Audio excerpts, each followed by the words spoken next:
Yes, Jin Stories, episode 55. खैर, you guys won absolutely. Anyhow, तो decide ये हुआ है कि आप लोगों की जो वीकली डोज ऑफ जिन स्टोरीज है वो तो अब चलती रहेगी, बट अदर देन दैट जो उसके अलावा खाली स्लॉट्स हैं जैसे कि सैटरडे, संडे एंड थर्सडे, उनको हम दूसरे कंटेंट में यूटिलाइज करेंगे।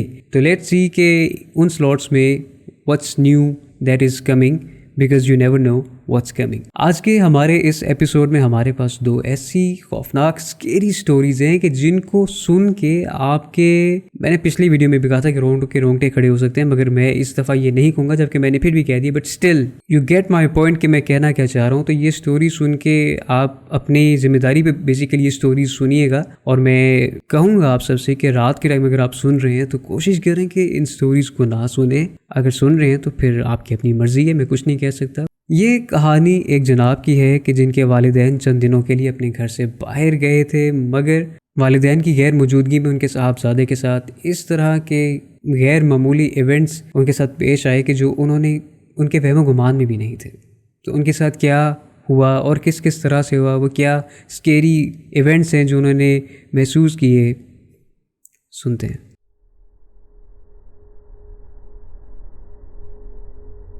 एक मर्तबा मेरे वालिदैन चंद दिनों के लिए मेरे कज़न की शादी की तकरीब पर गए थे। मेरे इम्तिहान हो रहे थे जिसकी वजह से मैं घर पर अकेला था।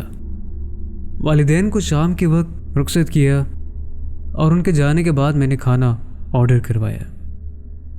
जब तक खाना आ रहा था मैं लाउंज में बैठकर वीडियोस देख रहा था। कुछ दिनों से मुझे घर में चूहे की आवाज़ सुनाई दे रही थी, सो अब मेरे पास वक्त भी था और मौका भी था। लिहाजा मैंने चूहेदान यानी कि माउस ट्रैप पर जैम लगाकर किचन की एक कैबिनेट में रख दिया। इतनी देर में खाना भी आ गया। खाना खाकर मैंने 1-1.5 घंटा पढ़ाई की। उसके बाद मैं बिस्तर पर लेट गया। रात को चूहादान बजने की आवाज़ से अचानक मेरी आंख खुल गई। किचन जाकर कैबिनेट में देखा तो चूहादान पर जैम तो लगा हुआ था, मगर वो खुद टूट गया था।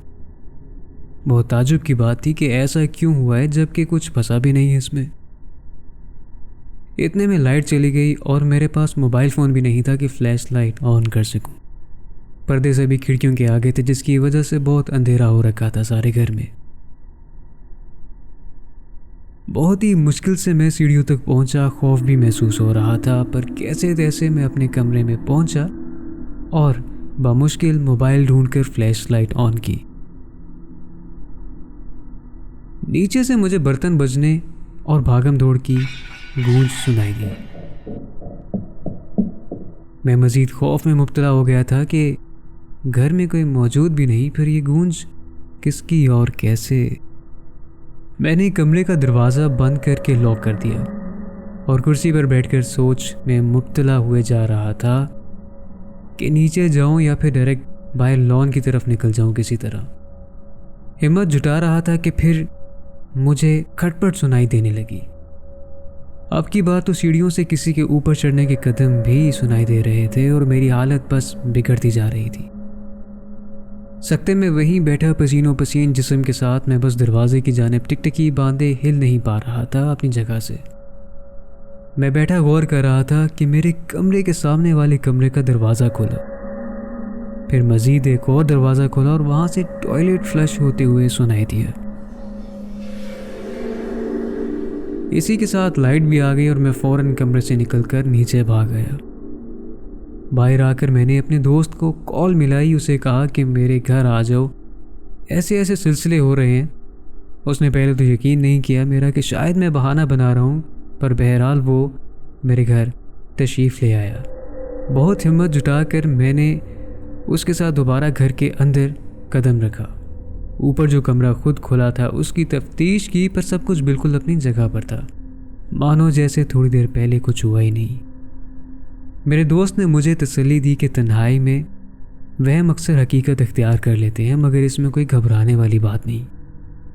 जबकि मैं जानता था कि ना तो मुझे उस रात को कोई वहम था और ना ही मेरे गुमान में ऐसा कुछ था।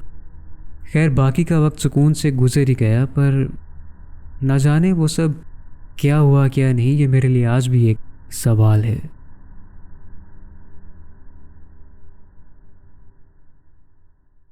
The second story is kind of my favourite story you can say of this episode, और इस से क्योंकि कुछ हद तक सही मैं थोड़ा बहुत रिलेट कर सकता हूँ, बट पूरी तरह से नहीं। ये एक अपार्टमेंट की स्टोरी है कि जब ये एक न्यू अपार्टमेंट में शिफ्ट होते हैं, वहाँ पर उनके साथ चंद इस तरह के सिचुएशंस वो काउंटर करते हैं कि जो बहुत ही अनएक्सपेक्टेड होती है उनके लिए। कि अब for example imagine you are sitting in your room और नेक्स्ट कमरे से आपको कुछ धमक सुनाई दे रही है, कुछ गूंज सुनाई दे रही है, कुछ शोर सुनाई दे रहे है, और आप जानते हैं कि उस कमरे में कोई मौजूद नहीं है। तो फिर उस सिचुएशन में आप फिर क्या करेंगे? तो आइए जानते हैं उनके साथ क्या हुआ क्या नहीं।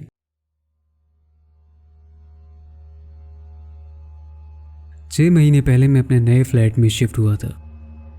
इस फ्लैट की कंडीशन पहले वाले फ्लैट से अच्छी है, मगर इसमें इस्तेमाल हुआ मटेरियल कुछ खास साउंड प्रूफ नहीं।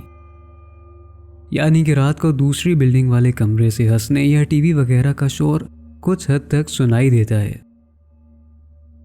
मेरा फ्लैट सेकंड फ्लोर पर है और उसके ऊपर रूफटॉप है, जहां से ऑलमोस्ट सारी कॉलोनी दिखाई देती है। शिफ्ट होने के कुछ दिन बाद मैं रात को छत पे चला जाता था। टहलते हुए आसपास का अंदाज़ा लगाया करता था कि कहाँ पर कौन रहता है और कौन नहीं। जो बिल्डिंग मेरे फ्लैट वाली बिल्डिंग के साथ अटैच्ड है, उसका पिछला सहन ऊपर से नजर आता है, मगर अमूमन मैंने उसे अंधेरे में ही डूबा हुआ देखा है, क्योंकि वहां कोई रहता नहीं। और हैरत की बात तो ये है कि वहां से किसी की रिहाइश ना होने के बावजूद बाकायदा शोर आता है, जैसे कोई एक नहीं बल्कि 5-6 लोग रहते हो। अक्सर जब मैं छत पर टहलता हूँ, मुझे उसी सहन से मर्दों की आपस में गुफ्तगू सुनाई देती है, तो कभी औरतों के कह के सुनने को मिलते हैं। एक रात मैं अपने बड़े भाई के साथ कॉल पर मौजूद था, जब दौराने कॉल उन्होंने मुझसे पूछा कि ये शोर क्यों आ रहा है तुम्हारी जानिब से, जबकि मुझे कुछ भी सुनाई नहीं दे रहा था, बल्कि मेरे इर्द गिर्द उस वक्त खामोशी थी। मगर भाई ने कहा कि शोर आ रहा है और औरतों की आवाज़ क्यों आ रही है तुम्हारी साइड से। मैंने भाई को तसल्ली दी कि मुझे तो कुछ भी सुनाई नहीं दे रहा जैसा आप कह रहे हैं, पर भाई को यकीन नहीं आया, बल्कि उन्होंने इस बात पर इसरार किया कि तुम्हारी जानिब से औरतों की आवाज़ें आ रही हैं। जब कॉल बंद हुई तो मुझे हैरत हो रही थी, क्योंकि मुझे कुछ सुनाई नहीं दे रहा था और भाई एतराज़ कर रहे थे। बनेरे पर हाथ रखे मैं नीचे साथ वाली बिल्डिंग के सहन में झांक रहा था। एकदम 2 औरतों की ज़बरदस्त लड़ाई और गालम गलोच मेरे कानों तक पहुंची और मैं फौरन बनेरे से पीछे हट गया। वो आवाज़ें इस कदर कानों में चुभने वाली थीं कि मैं लफ्ज़ों में शायद ही बयान कर पाऊँ। फिर एक मर्तबा मेरा कज़न मेरे पास रहने के लिए आया था। उसे आधी रात को भूख लगी तो नीचे फूड स्ट्रीट से मैं उसके लिए कुछ लेने के लिए चला गया। जब वापस आया तो कज़न कमरे में मौजूद ही नहीं था। मेरा सेल फोन चार्जिंग पर था और उसे उतार कर देखा तो 6 मिस्ड कॉल्स थीं। उसे मैंने कॉल बैक की और पूछा कहाँ हो, खैरियत है? तो कहने लगा कि आप फ़ौरन नीचे आ जाएं। जब नीचे गया तो उसकी हालत गैर महसूस हो रही थी। पूछने पर उसने बताया कि मेरे जाने के बाद बेड साइड वाली दीवार की दूसरी जानिब से पहले तो दीवार को मुक्के लगते सुनाई दिए और उसके बाद उसे किसी लड़के की गैर मामूली चीखों पुकार सुनाई दी, मानो जैसे कोई पागल हो। वो गौर कर रहा था कि अचानक उसे ऐसा महसूस हुआ जैसे किसी ने उसके बिल्कुल कान के करीब गर्म हवा के झोंके के साथ जोरदार चीखा है। इसी वजह से वो मजीद कमरे में रुका नहीं और बाहर आ गया। मालूम किया उस घर के मुतल्लिक के आखिर चेक करके आया है तो पता चला कि वो घर हॉन्टेड है और काफ़ी अरसे से नीचे वाला पोर्शन खाली है, क्योंकि ज़्यादा देर तक कोई वहाँ पर टिकता नहीं।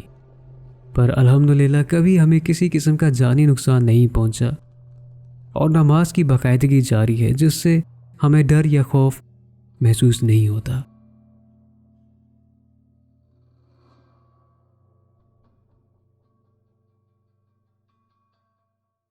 उम्मीद और दुआ है कि आपको आज का ये एपिसोड पसंद आया होगा, और अगर आपको आज का एपिसोड पसंद आया है तो you know what to do, like, subscribe and tap the bell notification, because you never know what's coming.